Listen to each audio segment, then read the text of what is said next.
महाप्रभु श्री जगन्नाथंकर कृपा और आशीर्वाद मु आज विधानसभा 2026-27 आर्थिक वर्षर बजेट उपस्थापना आज करी यही बजेट सबु वर्गर जनसाधारण को एवं सेमाने जेभली भाव में आशा आकांक्षा एवं स्वप्न जो देखी थांती ताकू पूरण करिबा एवं ताहा सहित राज्यर विकास को केमिति त्वरान्वित करा जाई परिबो आ ताकू केमिति अग्रसर करैबा ये बजेट रे संपूर्ण भाव में ताहा उपरे प्रतिफलित होईछि। आम सरकारंकर जो लक्ष्य रही विजन 2036 समृद्ध ओडिशा से आधार रे संपूर्ण भाव में आमे फोकस करी ये विकास को सामना रे रखिकरी ये बजेट को आमे सामना रे चलित वर्ष में उपस्थापना आम सरकार करिसेंती। बजेट अर्थ नुहे केवल खाली आय व्ययर हिसाब, यह प्रकृत रे राज्य को समृद्ध करिवो, सशक्त करिवा एवं समावेशी ओडिशा गठन ये दिगरे एक निर्णायक पदक्षेप और ताहा ही होची बजेट। से दृष्टिकोण गत वर्ष जून मासरे भारतर यशस्वी प्रधानमंत्री द्वारा जो उन्मोचित होइथिबा विजन 2036 एंड 2047 यह निश्चित भाव में आम पाई गोटे पथ प्रदर्शक एवं दीपशिखा सदृश या थिला और से आधार रे से विजन को साकार करबा पई आमे भित्तिभूमिर विकास को सबुठारु प्राधान्य देइछु। ता सहित किभली भाव में ओडिशा रे अधिक पुंजीनिवेश आसीबो, नगर उन्नयन किभली भाव में बढ़िबो, बंदर भित्तिक विकास मध्य ता सहित समतल रे बढ़िबो, शिल्पायन किभली भाव में ओडिशा रे जेहेतु आमर एते मिनराल सोर्स थिबा कारण से आधार रे आमे जेतिकी आगुरु प्रतिष्ठा करिवा कथा आमे से दृष्टिकोण विगत दिन रे सेभली बड़ धरणर आमे इन्वेस्टमेंट बा शिल्पायन करिबारे असमर्थ रहिबा, किंतु आज दिन रे डबल इंजन सरकार ताकू सार्थक आनिबा पई किभली भाव में आमे 20 लाख कोटी टंकार प्रस्ताव को आज सामना को आनी एमओयू करिछु। से आधार रे शिल्पायन को प्राधान्य देबा एवं कृषि को आमे सबुठारु अधिक प्राधान्य देइछु, जेहेतु कृषि उपरे ओडिशार 60% रु अधिक लोक माने एथिरे संपूर्ण भाव में संपृक्त अछंती एवं ता सहित मध्य कृषि श्रमिक मध्य कृषि उपरे अधिक संपृक्ति थिबा कारण मध्य कृषि भली एक गुरुत्वपूर्ण ये विभाग को आमे अधिक फोकस मध्य करिछु। आ सेथि पई मध्य हम सरकार गत थर आमे जो निष्पत्ति नैथिलु जे आसंता 4 वर्ष भितरे आमे 15 लाख हेक्टर जमी को जलसेचन करिबु और से आधार रे मध्य एथिरे जलसेचन को मध्य आमे प्राधान्य देइछु। आ यह सहित शिक्षा को, स्वास्थ्य सेवा एवं सामाजिक सुरक्षा एवं ताहा सहित मध्य अनुसूचित जनजाति एवं अनुसूचित जातिर सर्वांगीन विकास को आमे प्राधान्य देवा सहित सर्वोपरि आमे महिला सशक्तिकरण को सर्वाधिक गुरुत्व मध्य देइछु। एणु सुदक्ष जनसेवा माध्यम ओडिशावासी सामग्रिक उन्नति पाई आम सरकार संपूर्ण भाव में एथिरे प्रतिश्रुतिबद्ध आ सेथि पाई या को स्वतंत्र भाव बजेट रे आमे से आधार रे फोकस करी आमे कार्यक्रम को आगु को नौछु। आर्थिक वर्ष 2026-27 पाई मोट 3,10,000 कोटी टंका बजेट अटकल होइछि, जहा कि विगत वर्ष बजेट अटकल ठारू प्राय 20,000 कोटी टंका अधिक अटे। यही बजेट अटकल मध्यरु 1,80,000 कोटी टंकार प्रस्तावित कार्यक्रम व्यय अर्थात प्रोग्राम एक्सपेंडिचर मोट बजेट अटकलर यह सर्वाधिक एवं 58% अटे। चलित बजेट रे आकलन करा जाइथिबा 72,100 कोटी टंकार ପୁଞ୍ଜି ବ୍ୟୟ ଅଟକଳ କ୍ୟାପିଟାଲ ଏକ୍ସପେଣ୍ଡିଚର ଯାହା ସାମଗ୍ରିକ ରାଜ୍ୟ ଘରୋଇ ଉତ୍ପାଦ ଜିଏସ୍ଡିପିର ଏହା ହେଉଛି 6.5% ଏବଂ ସମୁଦାୟ ବଜେଟ୍ର 23.3%, ଯାହାକି ଦେଶର ସମସ୍ତ ପ୍ରମୁଖ ରାଜ୍ୟମାନଙ୍କ ଭିତରେ ଆମ ଓଡ଼ିଶା ଏଥିରେ ସର୍ବାଧିକ ସ୍ତରରେ ଅଛି। ଆପଣମାନେ ଜାଣିଥିବେ ଯାହା ମୁଁ ଏବେ ଫୋକସ୍ କରୁଛୁ, ବିଶେଷ କରିକି ସାମାଜିକ ସୁରକ୍ଷା ଉପରେ ମଧ୍ୟ ଆମେ ଏଥିରେ ଅଧିକ ଆମେ ଫୋକସ୍ କରୁଛୁ ଏବଂ ସେଥିପାଇଁ ମଧ୍ୟ ବଜେଟ୍ରେ ସ୍ୱତନ୍ତ୍ରତା ଦେଇଛୁ। ବିଶେଷ କରିକି ମଧୁବାବୁ ପେନସନ ଯୋଜନା, MBPY ଏବଂ ଜାତୀୟ ସାମାଜିକ ସହାୟତା କାର୍ଯ୍ୟକ୍ରମ NSFP ଏ ଯୋଜନାରେ ସମୁଦାୟ ଓଡ଼ିଶାରେ 57 ଲକ୍ଷରୁ ଅଧିକ ହିତାଧିକାରୀଙ୍କୁ ବର୍ଦ୍ଧିତ ହାରରେ ସାମାଜିକ ନିରାପତ୍ତା ଭତ୍ତା ଏହା ପ୍ରଦାନ କରାଯାଉଅଛି। କିନ୍ତୁ ଦୁଃଖର ସହିତ ମୁଁ କହିବା ପାଇଁ ଆଜି ମୋତେ ବି ଏଠି ମୁଁ ଆପଣମାନଙ୍କ ପାଖରେ ନିଶ୍ଚିତ ଭାବରେ କଥା ରଖିବା ପାଇଁ ଚାହେଁ ଯେ ରାଜ୍ୟରେ ଯେଉଁ ଲୋକମାନଙ୍କର ବୟସ 60 ବର୍ଷ ହୋଇଗଲା, ବାର୍ଦ୍ଧକ୍ୟ ଆସିଲା ଏବଂ 60 ବର୍ଷ ପରେ ଜଣେ ଯୋଗ୍ୟତା ଅର୍ଜନ କରୁଛି ଯେ ସେ ବାର୍ଦ୍ଧକ୍ୟ ଭତ୍ତା ପାଇବା ପାଇଁ, କିନ୍ତୁ ସଂଖ୍ୟା ନ ବଢ଼େଇବା କାରଣରୁ ବିଗତ 24 ବର୍ଷ ଭିତରେ ସଂଖ୍ୟା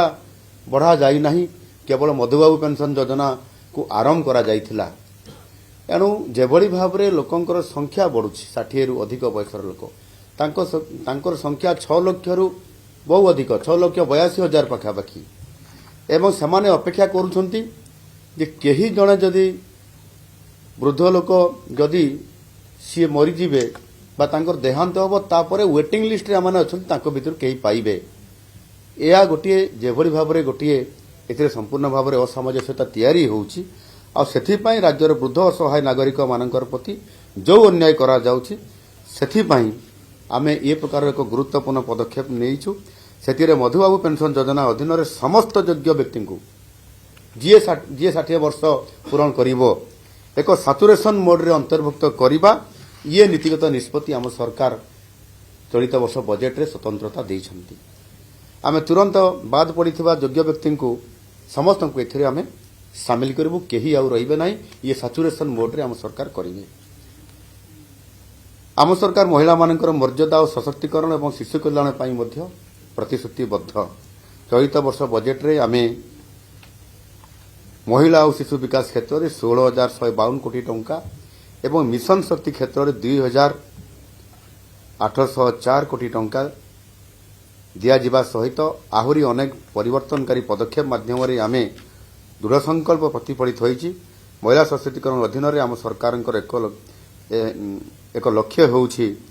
ପ୍ରତ୍ୟେକ ଝିଅ ସ୍ନାତକ ପର୍ଯ୍ୟନ୍ତ କିଭଳି ଭାବରେ ସେ ଶିକ୍ଷିତ ହେବ ଏବଂ ପାଠ ପଢ଼ିବ, ଆଉ ସେଥିପାଇଁ ସେମାନଙ୍କୁ ଅଧିକ ଏଥିରେ ସଚେତନ କରାଇବା ପାଇଁ ଏବଂ ସେମାନେ ଅଧିକ ଶିକ୍ଷିତ କରାଇବା ପାଇଁ ସେହି ଉଦ୍ଦେଶ୍ୟରେ ମୁଖ୍ୟମନ୍ତ୍ରୀ କନ୍ୟା ସୁମଙ୍ଗଳ ନାମରେ ଏକ ନୂତନ ଯୋଜନା ଆମେ ଆରମ୍ଭ କରିଛୁ। ପ୍ରସ୍ତାବ ଏଥିରେ ଅଛି। ଏଥିରେ ନିଶ୍ଚିତ ଭାବରେ ଯେଉଁମାନେ ଆର୍ଥିକ ଦୁର୍ବଳ ବର୍ଗର ପରିବାରରେ ଜନ୍ମ ହୋଇଥିବା ଆମର ଝିଅ ଏବଂ ତାଙ୍କରି ନାମରେ 20,000 ଟଙ୍କାର ଏକ ସଞ୍ଚୟ ବ୍ୟବସ୍ଥା, ସେଭିଂସ୍ ଇନଷ୍ଟ୍ରୁମେଣ୍ଟ କରାଯିବ, ଆଉ ସ୍ନାତକ ସମାପ୍ତ କରିବା ପରେ ତାଙ୍କୁ 1,01,000 ଟଙ୍କା ପ୍ରଦାନ କରାଯିବ, ଯେଉଁଟାକି ତାଙ୍କର ଭବିଷ୍ୟତ ପାଇଁ ବିଭିନ୍ନ କାମରେ ଇଏ ଲାଗିପାରିବ। କୃଷକମାନଙ୍କର ଆବଶ୍ୟକତାକୁ ଦୃଷ୍ଟିରେ ରଖି କୃଷିର ଆନୁଷଙ୍ଗିକ କ୍ଷେତ୍ର ପାଇଁ ସର୍ବାଧିକ କୃଷି ଏବଂ ତାର ଆନୁଷଙ୍ଗିକ କ୍ଷେତ୍ର ମିଶାଇଲେ ସର୍ବାଧିକ ଆମେ ଏଥର 42,492 କୋଟି ଟଙ୍କାର ବ୍ୟୟବରାଦ ରଖିଛୁ, ଯାହା ପୂର୍ବବର୍ଷ ତୁଳନାରେ 12.3% ଇଏ ଅଧିକ। ସମୃଦ୍ଧ କୃଷକ ଯୋଜନା ଅଧୀନରେ ଧାନ କ୍ରୟ ସୁନିଶ୍ଚିତ କରିବା ପାଇଁ 6,088 କୋଟି ଟଙ୍କାର ବ୍ୟବସ୍ଥା ହୋଇଛି ଏବଂ ଚାଷୀକୁ ସମୟୋପଯୋଗୀ ଦେୟ ପ୍ରଦାନ କରିବା ପାଇଁ ବିଭିନ୍ନ ପ୍ରକାରର ଯେଉଁ ଚାଷୀଙ୍କର ସମସ୍ୟା ମଝିରେ ସମସ୍ୟା ଉପୁଜେ ଏବଂ ସେଥିପାଇଁ ଗୋଟିଏ ଅସ୍ଥିରତା ଦେଖାଯାଏ, ତାକୁ କିଭଳି ଭାବରେ ଏ ସମସ୍ୟାକୁ ସମାଧାନ କରାଯିବ, ସେଥିପାଇଁ ଆମ ସରକାର ପ୍ରଥମ ଥର କରି କୃଷି ବିଭାଗରେ ଆମେ ଗୋଟିଏ ରିଭଲ୍ଭିଂ ଫଣ୍ଡ, ଆବର୍ତ୍ତନ ପାଣ୍ଠି ଇଏ ପ୍ରଥମ ଥର ପାଇଁ ଗଠନ କରିଛୁ ଏବଂ ସେଥିରେ 5,000 କୋଟି ଟଙ୍କାର ବ୍ୟବସ୍ଥା କରିଛୁ। ଯାହା ବି ସମସ୍ୟା ଆସିବ ରିଭଲ୍ଭିଂ ଫଣ୍ଡ ମାଧ୍ୟମରେ ଏ ସମସ୍ୟାର ସମାଧାନ, ଆଶୁ ସମସ୍ୟା ସମାଧାନ କରାଯାଇପାରିବ। ଏବଂ ତା ସହିତ ଅନେକ ଯୋଜନା ତ ଆମେ କରିଛନ୍ତି। ସେଥିରେ ଶ୍ରୀଅନ୍ନ ଯୋଜନା ଅଭିଯାନ ହେଉ କିମ୍ବା ବଳଭଦ୍ର ଜୈବିକ ଚାଷ ମିଶନ ତାକୁ ଆମେ ପ୍ରାଧାନ୍ୟ ଦେଉଛୁ ଏବଂ ସବୁଠାରୁ ବେଶୀ ଆମେ ଏବେ ପ୍ରାଧାନ୍ୟ ଦେଉଛୁ ଫସଲର ବିବିଧୀକରଣ କାର୍ଯ୍ୟକ୍ରମ ଆମେ ନେଉଛୁ। କ୍ରପ୍ ଡାଇଭର୍ସିଫିକେସନ୍ ଯଦି ନ କରାଯିବ ତାହେଲେ କେବଳ ପ୍ୟାଡି ଉପରେ ଯେଭଳି ଭାବରେ ଓଡ଼ିଶାର ପ୍ରାଧାନ୍ୟ ଅଛି, ଏବେ ଚାଷୀଙ୍କ ସଂଖ୍ୟା ବଢ଼ୁଛି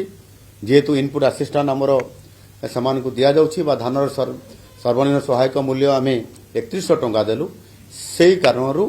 ଧାନ ପ୍ରତି ବା ଧାନ ଚାଷ ଅଧିକ ବା ପ୍ୟାଡି ଚାଷ ଆମର ଅଧିକ ବଢ଼ୁଛି। ଏଣୁ ଚାଷୀର ଆୟକୁ ଯେଉଁ ଦ୍ୱିଗୁଣିତ କରିବାର ଲକ୍ଷ୍ୟ ଏବଂ ଚାଷୀଙ୍କୁ ମଧ୍ୟ ବହୁଗୁଣିତ କରିବା ପାଇଁ ଆମେ ଯୋଜନା ଆଜି କରୁଛୁ। ସେ ଦୃଷ୍ଟିକୋଣରୁ ହେଲେ ଆମକୁ କ୍ରପ୍ ଡାଇଭର୍ସିଫିକେସନ୍ ଆଡ଼କୁ ଯିବା ପାଇଁ ପଡ଼ିବ। ସେଥିପାଇଁ ଚାଷୀଙ୍କୁ କିଭଳି ଭାବରେ କ୍ରପ୍ ଡାଇଭର୍ସିଫିକେସନ୍ କରାଯିବ ତାହାର ପାଇଁ ସ୍ୱତନ୍ତ୍ର ଭାବେ ଆମେ ଆର୍ଥିକ ପ୍ରୋତ୍ସାହନ ଇନସେଣ୍ଟିଭ୍ ତାଙ୍କୁ ସ୍ୱତନ୍ତ୍ର ଭାବରେ ଦିଆଯିବ। ସେହି ଆଧାରରେ ପଲିସି ଆମେ ତିଆରି କରିବା ପାଇଁ ନିଷ୍ପତ୍ତି ଆମେ ରଖିଛୁ ଏବଂ ଚାଷୀ ଯେତେବେଳେ ତାହାର ଡାଇଭର୍ସିଫିକେସନ୍ କରିବ ତୈଳ ଜାତୀୟ, ଡାଲି ଜାତୀୟ, ପନିପରିବା ଏବଂ ତାହା ସହିତ ଫଳ ଫ୍ରୁଟ୍ସ ୟାକୁ ଯଦି ସେ ପ୍ରାଧାନ୍ୟ ଦେବ ତାହେଲେ ଆଜି ଦିନରେ ଆମେ କ୍ରପ୍ ଡାଇଭର୍ସିଫିକେସନ୍ ଯେଉଁ ଆରମ୍ଭ କରାଯାଇଛି ଆମେ ଗତ ବର୍ଷରୁ କରିଛୁ, ଧୀରେ ଧୀରେ ଆମେ ଯେତେବେଳେ ଡାଇଭର୍ସିଫିକେସନ୍ କରିବୁ ସେମାନେ ଆୟ କେବଳ ଦ୍ୱିଗୁଣିତ ନୁହଁ ବହୁଗୁଣିତ ହେବାର ସୁଯୋଗ ଅଛି। ଆଜି ଅନେକ ଜାଗାରେ ଯେଉଁମାନେ ଫ୍ରୁଟ୍ସ ବା ଫଳ ଯେଉଁ ପ୍ରଡକ୍ସନ୍ ହେଉଛି ସେଥିରେ ଆମ୍ବ, ସପୁରୀ, ଷ୍ଟ୍ରବେରୀ, ଡ୍ରାଗନ୍ ଫ୍ରୁଟ୍ ଏଗୁଡ଼ିକ ସବୁ ଆମେ ବିଭିନ୍ନ ଜିଲ୍ଲାରୁ କଲେକ୍ସନ୍ କରିକି ଆମର ଯେଉଁ ଫ୍ଲାଇଟ୍ ଯାଉଛି ଯେଉଁ ଆବୁଧାବି ଏବଂ ଯେଉଁ ଯାଉଛି ଆମର ଯେଉଁ ଦୁବାଇ ଏବଂ ସିଙ୍ଗାପୁର ଏଥିରେ ଆମେ ଫ୍ରୁଟ୍ସକୁ ଏବଂ ଫ୍ରୁଟ୍ସ ସହିତ ଭେଜିଟେବୁଲ୍ସ ପନିପରିବା ଯେଉଁଟା ବହୁତ ଭଲ ଭେଜିଟେବୁଲ୍ସ ଆମେ ଯେଉଁଗୁଡ଼ିକ ପ୍ରଡକ୍ସନ୍ ହେଉଛି ଏବଂ ଯେଉଁଗୁଡ଼ିକ ଚାହିଦା ଅଛି ସେଥିରେ 50 ଟନ୍ ପର୍ଯ୍ୟନ୍ତ ଆମେ ଗୋଟିଏ ଗୋଟିଏ ଫ୍ଲାଇଟ୍ରେ ପଠାଉଛୁ। ଇଏ ଗୋଟେ ଆରମ୍ଭ ହୋଇଛି। ତେଣୁ ଆଗାମୀ ଦିନରେ ଯଦି ୟାର ମାର୍କେଟିଂ ହେବ, ରପ୍ତାନି ବୃଦ୍ଧି ପାଇବ ତାହେଲେ ଏ କ୍ରପ୍ ଡାଇଭର୍ସିଫିକେସନ୍ର ଯେଉଁ ଉଦ୍ଦେଶ୍ୟ ରଖି ଆମେ କରୁଛୁ ତାହା ନିଶ୍ଚିତ ଭାବରେ ଏଥିରେ ସଫଳ ହୋଇପାରିବ। ଏହା ସହିତ ଭାରତ ସରକାରଙ୍କ ଦ୍ୱାରା ପ୍ରଣୀତ ଯେଉଁ ଆମର ଭିବିଜି ରାମଜୀ ଯୋଜନା ଯାହା ଏବେ NREGSର ଏକ ତାକୁ ଆମେଣ୍ଡମେଣ୍ଟ କରିକି ଯେଉଁ ଭିବିଜି ରାମଜୀ ପାଇଁ ଯେଉଁ କାର୍ଯ୍ୟକ୍ରମ ରଖାଯାଇଛି ଏଥିରେ ନିଶ୍ଚିତ ଭାବରେ ଅଧିକ 125 ଦିନର କାମ ଲୋକମାନଙ୍କୁ ମିଳିବ। ଇଏ ଗ୍ୟାରେଣ୍ଟି ସହିତ ନହେଲେ ସେମାନଙ୍କୁ ଅଲ୍ଟରନେଟିଭଲି ତାଙ୍କ ବ୍ୟବସ୍ଥା କରାଯିବାର ବ୍ୟବସ୍ଥା ଏଥିରେ କରାଯାଉଛି, ଭତ୍ତା ଦେବାର ବ୍ୟବସ୍ଥା କରାଯାଉଛି ଏବଂ ସେଥିପାଇଁ ରାଜ୍ୟ ସରକାର ମଧ୍ୟ ଏଥିରେ ଆମେ ଅର୍ଥର ବ୍ୟବସ୍ଥା ଆମେ କରୁଛୁ ଯେଉଁଥିରେ କି ଆଗାମୀ ଦିନରେ ବିଶେଷ ଭାବରେ ଏଥିରେ ଲୋକମାନେ କିଭଳି ଭାବରେ ପ୍ରତ୍ୟକ୍ଷ ଭାବରେ ଅଧିକ ଦିନ କାମ କରିବାର ସୁଯୋଗକୁ ସୁନିଶ୍ଚିତ କରିବା ଆମର ଲକ୍ଷ୍ୟ। ଏହା ପୂରଣ ହୋଇପାରିବ ତାକୁ ଆମେ ଫରଜ କରି ରାଜ୍ୟ ସରକାର ମଧ୍ୟ ବଜେଟରେ ବ୍ୟବସ୍ଥା କରିଛନ୍ତି। ବଡ଼ ସମସ୍ୟା ସବୁବେଳେ ଚର୍ଚ୍ଚା ହୁଏ ବିଧାନସଭା ବାହାରେ ଯେ ଇଏ ଦାଦନ ସମସ୍ୟା। ଏଣୁ ଦାଦନ ସମସ୍ୟାର ସ୍ଥାୟୀ ସମାଧାନ କରିବା ପାଇଁ ଆମେ ଗୋଟେ ନୂତନ ପ୍ରୟାସ ଆରମ୍ଭ କରିଛୁ ଆଉ ତାହାର ଏ ଅଭିଯାନର ନାମ ମଧ୍ୟ ରଖିଛୁ ଡାଲ ଖାଇ, dignified access to livelihood knowledge health and allied infrastructure. ଇଏ ନାମକ ଯେଉଁ ପ୍ରୟାସ ଆମେ ଆଜି ଆରମ୍ଭ କରିଛୁ ନିଶ୍ଚିତ ଭାବରେ ଆଗାମୀ ଦିନରେ ଏଥିରେ କିଭଳି ଭାବରେ ସମନ୍ୱୟକୁ ସୁଦୃଢ଼ କରି ସ୍ଥାୟୀ ଏବଂ ସୁରକ୍ଷିତ ଜୀବିକା ସୃଷ୍ଟି କରାଯାଇପାରିବ ଆମ ଅଞ୍ଚଳରେ ଆଉ ତା ମଧ୍ୟରେ ଲୋକମାନେ ଆଉ ସେମାନେ ଯାଇପାରିବେ ନାହିଁ। ଏଥିରେ ଭିବିଜି ରାମଜୀର ବି ପ୍ରଭାବ ପଡ଼ିବ ଏବଂ ସ୍ୱତନ୍ତ୍ର ଭାବେ ଆମେ ତା ପାଇଁ ମଧ୍ୟ ଆମେ ଡାଲ ଖାଇ ଯୋଜନା କରିଛୁ। ସେଥିରେ ନିଶ୍ଚିତ ଭାବରେ ସେମାନେ ନିଜ ଅଞ୍ଚଳରେ ପର୍ଯ୍ୟାପ୍ତ କାମ ପାଇବେ, ସେମାନେ ଆଉ ଦାଦନ କାମ କରିବା ପାଇଁ ବାହାର ରାଜ୍ୟକୁ ଯିବେ ନାହିଁ। କେନ୍ଦ୍ର ସରକାରଙ୍କର ପଦକ୍ଷେପକୁ ସହଯୋଗ କରିବା ପାଇଁ ରେୟାର ଆର୍ଥ କରିଡର ନିମନ୍ତେ ଆମେ ଏବେ ରାସ୍ତା ଫିଟୁଛି ଯେଉଁଥିରେ କି ଆମେ ମଧ୍ୟ ବଜେଟରେ ଏଥିରେ ବ୍ୟବସ୍ଥା କରିଛୁ ଏବଂ ଭାରତ ସେମିକଣ୍ଡକ୍ଟର ମିଶନ ପ୍ରୋତ୍ସାହନ ଇଏ ଅଧୀନରେ ଭାରତ ସରକାରଙ୍କ ଦ୍ୱାରା ପ୍ରଦତ୍ତ ପୁଞ୍ଜିନିବେଶ ସବସିଡିର ଅତିରିକ୍ତ 50% ପ୍ରଦାନ କରୁଛି। ରାଜ୍ୟର AI ମିଶନ ଜରିଆରେ ଏହାକୁ ଶାସନ ଏବଂ ସେବା ବିତରଣରେ एकीकृत करने दिगरे विभाग गुड़िक साहाय्य करिवो एवं राज्य शासन व्यवस्थार आर्टिफिशियली जो इंटेलिजेंस माध्यम आमे ताहार व्यवस्थार दक्षता शासन व्यवस्थार दक्षता ताहार सठिकता एवं संवेदनशीलता वृद्धि पाई मध्य यह निश्चित भाव में जरूरी अटे से भाव आम पर्यटन को बहुत गुरुत्व देइछु विश्व पर्यटन मानचित्र किभली ओडिशा स्वतंत्र स्थान पाइब से 2026-27 बजेट रे पर्यटन क्षेत्र निमंते आम 1023 कोटी टंका व्ययबराद करिछु यह गत वर्ष तुलन में 25% अधिक आमर समृद्ध ऐतिह्यर प्रदर्शन पाई आमे मध्य जो थे पर्यटन आकृष्ट करने ये स्वतंत्रता पाइब भुवनेश्वर ठारे 800 कोटी टंका व्यय एक अत्याधुनिक विश्वस्तरीय संग्रहालय ये प्रतिष्ठा हेब एवं एथिरे निश्चित भाव में आमे यह पर्यटन स्वतंत्रता देवा सहित एक मेराइन एक्वेरियम प्रतिष्ठा मध्य आमे पुरी ठारे करिया पे जाउछंती आ ता सहित मध्य संबलपुर कटक भुवनेश्वर बारिपदा एवं बैतरणी नदी कूल 500 कोटी टंका व्यय नदी पठार रिवर फ्रंट सामग्रिक विकास करुचु जो थे कि पर्यटकों को आकृष्ट करने ये निश्चित भाव में आमको सहाय होब एवं से ही भाव में आमे ये पर्यटन को आहरी समृद्ध करने आमे होटेल किच होटेल रूम रा व्यवस्था करुचु एथिरे 25,000 होटेल रूम रो व्यवस्था में करुचु एवं सेठी पाई प्रत्येक पर्यटन क्षेत्र परिसर रे एवं सही अंचल एक लैंड बैंक योजना आरंभ करिछु इको टूरिज्म को प्रोत्साहित करबा पई मध्य आमे ता भितरे जोड़ीछु एवं आमर जो आगुरु जो 50 पाखापाखि केन्द्र अछि इको टूरिज्म सेंटर ता भितरे आहुरी आमे बालीपुर सिमिलीपाल नमाना एवं करंजियार देउठारे नूतन केन्द्र स्थापना करा सह चिलिका ह्रदर पुनरुद्धार करबा एवं नंदनकानन पानी उद्यान विकास पाई मध्य मास्टर प्लान कार्यकारी करबा या आम स्वतंत्रता दौछु ता सहित मध्य आम केन्दुझर सानघागरा ठारे 91 कोटी टंका व्यय एक आरपीआरसी जहाँ एकाम्र जो आरपीआरसी अच्छी आमर आंचलिक जो आमर रीजनल प्लांट रिसर्च सेंटर तार एक ब्रांच मध्य उपकेन्द्र केन्दुझर सानघागरा यह करा जाउची जो थे कि 91 कोटी टंका खर्च होबो एवं यह मध्य विश्वस्तरीय जो पर्यटक मान को आकृष्ट करने बहुत गोटे तार व्यवस्था मध्य करा जाउची विशेष करी मो एजुकेशन रो कथा किछि रखिबी जो थे कि शिक्षा व्यवस्था रे एक वैप्लविक परिवर्तन आनिबा पाई एवं युवपीढ़ी को सशक्त करबा पाई बजेट रे अनेक विविध प्रस्ताव सब रखा जाइछि एही बजेट रे आमे एथर 4टी नूतन विश्वविद्यालय प्रतिष्ठा करने को प्रस्ताव देइछु केन्द्रापड़ा जगतसिंहपुर भद्रक एवं झारसुगुड़ा जिले में तार मुख्यालय ये यूनिवर्सिटी गुड़िक प्रतिष्ठा हेब ताहा द्वारा विश्वविद्यालय संख्या 21 को पहुंचब जो कि आमे गोटे शिक्षा क्षेत्र में बहुत बड़ पदक्षेप ये नेबापी जाऊँ एवं से ही भाव में आमे स्वास्थ्य क्षेत्र में मध्य जेभली भाव में आमे बेसिकाली एथिरे आयुष व्यवस्था को तार किभली भाव में गुणात्मक शिक्षा रो संप्रसारण एवं आयुष व्यवस्था को सुदृढ़ करने आमे एथिरे 5टी आमे मेडिकल कॉलेज प्रतिष्ठा करने ये आयुष विभाग द्वारा आमे करूछु जो गजपति मालकानगिरी एवं रायगड़ा रे 3टी नूतन आयुर्वेदिक मेडिकल कॉलेज प्रतिष्ठा हेब एवं नयागढ़ एवं नुआपड़ा 2टी नूतन होमियोपैथिक मेडिकल कॉलेज प्रतिष्ठा करने ये प्रस्ताव रखाई ता सहित मध्य चिपिलिमारे एक पशु चिकित्सा विज्ञान महाविद्यालय बलांगीर रे कृषि महाविद्यालय एवं सोनपुर रे एक मत्स्य विज्ञान महाविद्यालय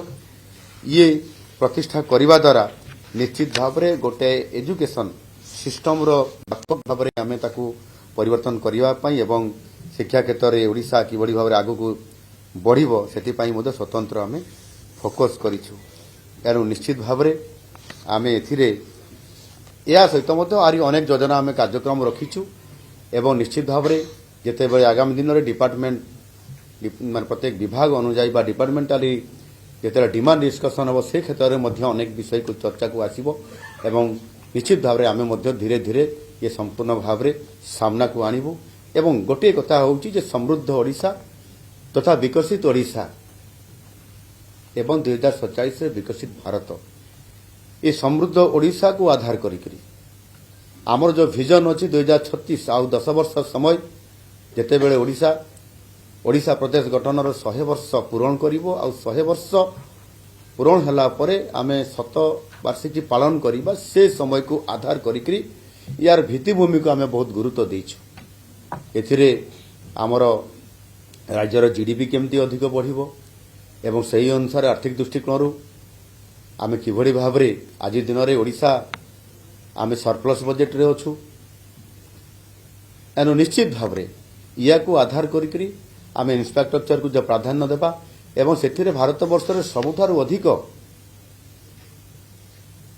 72,000 कोटी रु अधिक टंका खर्च करिबा यह निश्चित भाबरे आर्थिक अभिवृद्धि को प्रोत्साहन देवा सहित आमे एथिरे संपूर्ण भाव इंफ्रास्ट्रक्चर द्वारा आमे सेथिरे प्रति क्षेत्र में शिल्प क्षेत्र सहित आम जब देखा ताले शिक्षा रे कृषि रे गमनागमन रे ये इंफ्रास्ट्रक्चर कारण आम अभिवृद्धि भी बढ़िबो तार सहित जिते बड़े आम भित्तिभूमि अधिक पाइबा ताहा द्वारा पुंजीनिवेश अधिक आसीबो शिल्पायन क्षेत्र रे एजुकेशन क्षेत्र रे फार्मासी क्षेत्र रे एआई क्षेत्र रे सेमिकंडक्टर क्षेत्र रे एवं ता सहित मध्य रिन्यूएबल एनर्जी क्षेत्र रे मध्य एवं आमे जेतिकी भाव में यह वृद्धि करुछु एवं विशेष करी पोर्ट क्षेत्र में एवं जलमार्ग आमे नदी रे मध्य जलमार्गर व्यवस्था आज बजेट रे केंद्र करने कारण जलमार्ग रे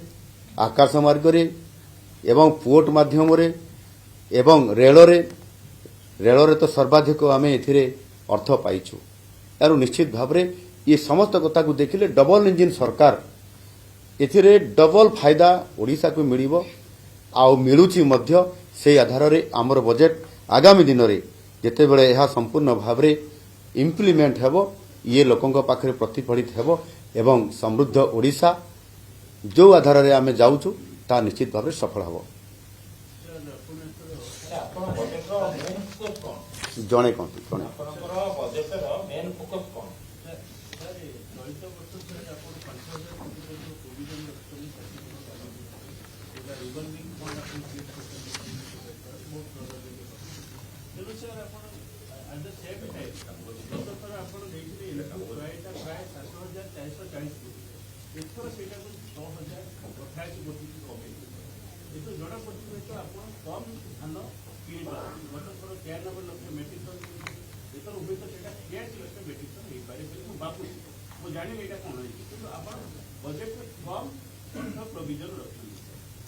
नहीं आप जोटा कहते जदि आम देखा ताले वास्तविक से कौन सी प्रकार धान कम किणवार प्रश्न ही नहीं मुत आमर जिते बड़े महामहिम राज्यपाल जदि अभिभाषण रे रखिले सेते भी से कहते कौन सी चाषी धान ताको उठेबारे प्रतिबंधक रहिबो नहीं जोठी राज्यपाल महाशय महामहिम राज्यपाल तांकर अभिभाषण रे रखिछंती गतकाली मो उत्तर भी मु रखिछि गोटे भी चाषी ता धान ताहार टोकन बा तार प्राप्य जेतिकी से पंजीकृत अनुसार जन चाषी पंजीकृत करिछि पंजीकृत अनुसार केते एकर जमी रे करिछि केते से धान बिक्री करि पारिबो सरकार को से आधार रे गोटे भी टोकन लाभ छबो नाही एवं सेथिरे जो बजेट प्राविधान अछि ता टोटल बजेट को जदि आपण भलो भाव रे आउ टिके हिसाब करी देखिबे सेथिरे संपूर्ण भाव रे एथिरे कम हेबार नाही एवं एथिरे बजेट आज आमे जनरल बजेट रे आसीछु आम सामने सप्लीमेंटारी भी बजेट भी अच्छी एवं सेथिरे आमे गत वर्ष आप देखिथिबे ए वर्ष आप देखुछंती कौन सी प्रकार आमे टोकन को एमिति भाव में आमे लोकंक पाखरे देबा पई जो व्यवस्था करिजो सेथिरे कौन सी असुविधा हेबार नाही द्वितीय जो कथा मेन फोकस कथा आपण कौन फोकस मेन अच्छी बोली आप कहते मु बस सहीटा आपण मान पाखरे एथिरे मु सीधा सड़क भाव में मु रखिली जे मुख्य आमर फोकस सेगुड़ी को आपण मान पाखरे जो रखिली एथिरे जो आमर विजन अच्छी विजन 2036 एथिरे समृद्ध ओडिशा कहले ये व्यापक अर्थ रे समृद्ध ओडिशा आसुची सेतिरे निश्चित भाव में मुझे आपण जो जोड़िली ए तो सबुठार बड़ है भित्तिभूमि जदि आम भित्तिभूमि विकास करुछंती ताहले निश्चित भाव में आम सबु क्षेत्र आम स्वतंत्रता एवं स्वावलंबनशील हवा आड़ को आम जाऊँगी से आम ये रेकर्ड परिमाण जोटा कि मुझे पाखे मु कहूली जे एथिरे 72,000 कोटी टंकार अधिक जहाँकि 7.5 ये भारत वर्षर कौन सी बड़ राज्य भी आम ठारू भित्तिभूमि बा कैपिटल एक्सपेंडिचर करिबारे सेमाने बहुत पछरे अछंती। बर्तमान से ऋण भार टोटल केते होबो राज्यर और मुंडो पिछा ऋण भार केते पड़ी? भल प्रश्न आपण पचारिले मु भाबुतली ए कथा हमर देवेंद्र ये पचारिए बोली देखंतु एथिरे आमे आपण माने सब जानि छंती एवं सेथिरे मु केवल आपण मान को पुनरावृत्ति करिया पई हुए तो मु चाहिबी जेतु ये गुटे प्रश्न आपण पचारि छंती सेथिरे यदि आमे देखिबा एथिरे 2026-27 पई यदि आमे देखिबा ताले 27,800 कोटी टंकार मोट ऋण नेबा सहित 22,000 कोटी टंकार ऋण परिशोध करिवु आमे एटा चलित वर्षर कथा मु आपण मान को पाखरे एथिरे रखुछि मु कहूछि मु आसुछि से कमिंग दैट पॉइंट तेणु वर्ष 2026-27 पई नीट ऋण हमको 25,800 कोटी टंका हेबार हमर आकलन जहा करा जाइछि एवं एथिरे जदि कौ सूत्ररु जदि आपण जानिया पई चाहिबे ताले मु सेटा भी आपण पाखरे कहिबी जदि आवश्यक मु सेटा भी आसुछि मु आसुछि से एथिरे मु चलित वर्ष आगे कहिदेला पर मु टोटल को आसी जाउछि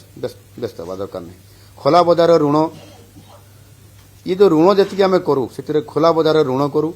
से आम एथर टार्गेट रखीचु 2026-27 एथिरे 24,465 कोटी टंका एक्सटर्नाली एडेड प्रोजेक्ट्स ये भी जो कि एडीबी जाइका भाया संस्था तांको पाखरु 1,265 कोटी टंका आनिबार योजना अच्छी एवं से आमर बेसिकाली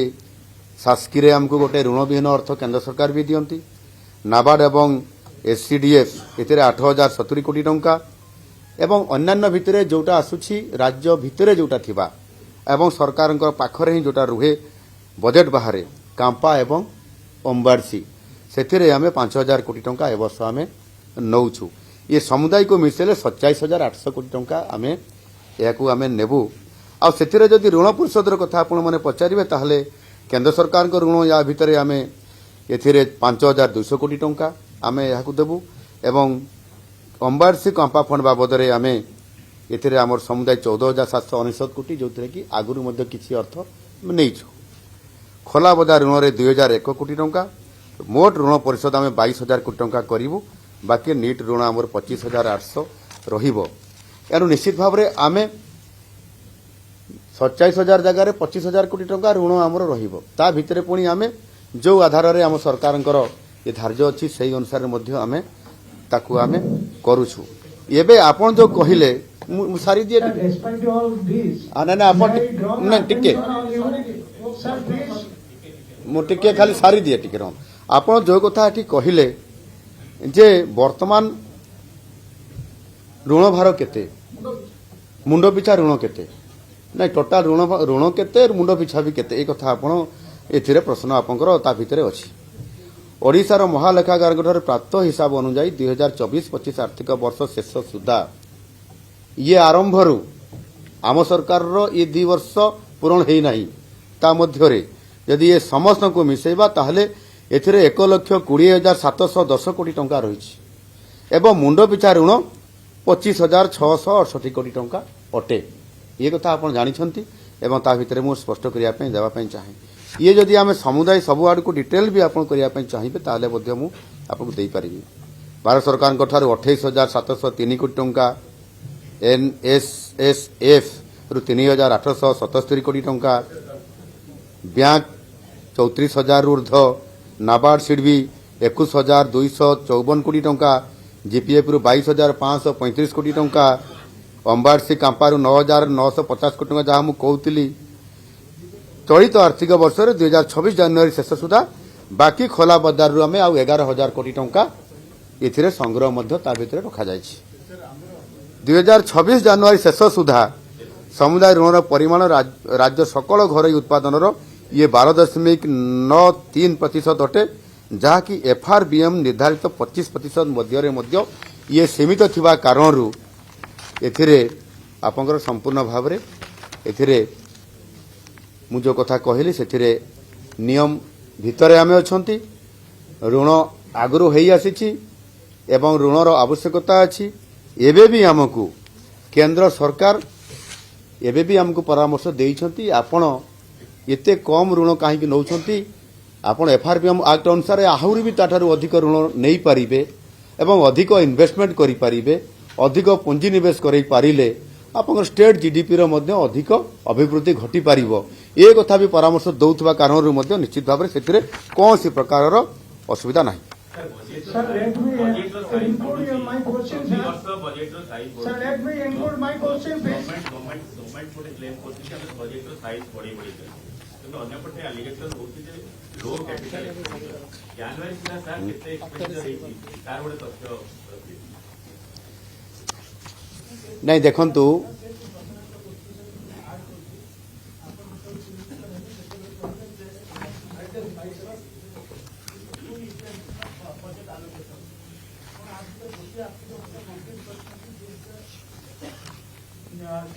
चौबीस 25 फाइनेंशियल ईयर एथरे टोटल बजेट एलोकेशन में केते परसेंटेज खर्च होइतिला और 25-26 जो फिस्कल ले केते परसेंटेज खर्च होइछि अब which departments have done better and which departments have faulted जोड़ंतु एटा लास्ट करिबा समय 8टा हो गेलानी। हां 7.9 आपण आज डेट रे आपण जो डिपार्टमेंटल रिव्यू करिवे देखिए 35% टू 37% अर्थ खर्च होई पारिला आपण को निज एससीएससी डिपार्टमेंट रे 123 कोटी टका फेरियाला काई गेला देखंतु एथिरे आपण जो कथा कहिले एथिरे आमे मध्य सरकार समय समय क्रमे निजे मु मध्य निजे यारी उपरे आमे तार रिव्यू करू समीक्षा भी करू एवं सेथिरे आमे 2026 जनवरी शेष सुधा जदि आमे याकू देखिबा एवं गत वर्ष तुलना रे जदि हिसाब करी आमे जहाँ देखा जायछि सेथिरे 10% पूर्व वर्ष अपेक्षा ए वर्ष तार वृद्धि होइछि खर्च करिबारे। एही समय कार्यक्रम मूल और अतिरिक्त बजेट रो प्राय 58% ये आम देखा जी ताहा खर्च होइछि। गत वर्ष एही समय मध्य जो खर्च होइतला सेही अनुसार तार बढ़ी किंतु एबे जदि आम देखिबा सबुठारु खर्च करिवार समय होउछि जनवरी फेब्रुआरी एवं मार्च एथिरे आहुरी 1.5 मास पाखापाखि आमर खर्च होबार ये व्यवस्था मध्य अछि। जनरली चलित वर्ष अधिक वर्षा हला एवं वर्षार कारणरू जो भित्तिभूमि निर्माण करिबारे जो बाधा सृष्टि हुए एवं से दृष्टिकोणरू चलित वर्ष सबुठारु हमको बेसी बाधा देला आ ताहा सत्त्वे मध्य आमे खर्च करिबारे आमे जदियो स्लो रे थिला धीरे धीरे वर्षा गला परे आमे ताकू स्पीड वर्तमान जो स्पीड रे चलीछि आगामी आहुरी 1.5 मास समय अछि। मु निश्चित भाव रे एथिरे जो एबे आमे प्रति सप्ताह रे रिव्यू करूछु याकू जदि मार्च 31 सुधा जदि आमे नै जिबा ताहले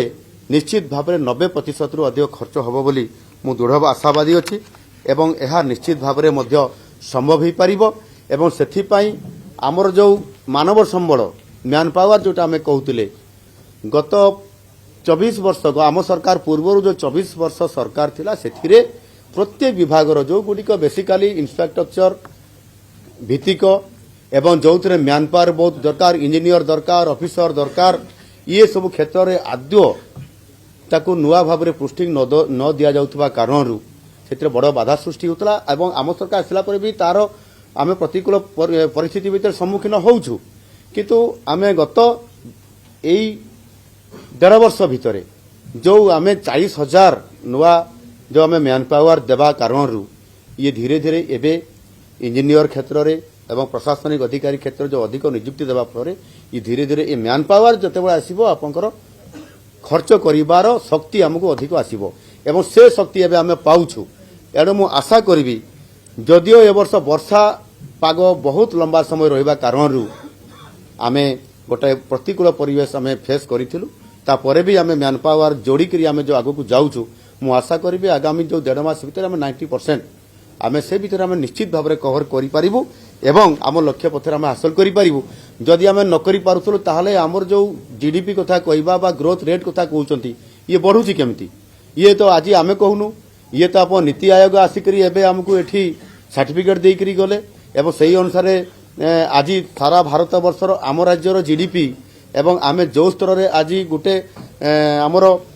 सरप्लस बजेट रे आमे अछु सेतिर निश्चित भाव रे लोकंकर आय भी बढ़ुची एवं आमे आज देखिबा एग्रीकल्चर सेक्टर रे महिला सशक्तिकरण क्षेत्र रे लाखपति दीदी बनैबारे ये आमे जो गुडी को चमत्कृत करूछु सेतिर निश्चित भाव रे स्टेट जीडीपी रे भी बढ़ुची किंतु आमको आगामी दिन में निश्चित भाव में यही जो समस्याटा आज कहते ये धीरे धीरे समाधान सूत्र आम बाहर कर पारिछु ये समृद्ध ओडिशा जो करिवार जो स्वप्न अच्छी ताकू साकार करने हेले ये निश्चित भाव में आमको आहरी स्पीड जावाई पड़ो मेकानिजम को आहरी दृढ़ करने पड़ो एवं से निश्चित भाव में आम ये जो डबल इंजिन सरकार जो गोटे आमको अपॉर्चुनिटी आज मिली ताहार फायदा राज्य सरकार नौछंती एवं निश्चित भाव में आम समृद्ध हो पार। धन्यवाद।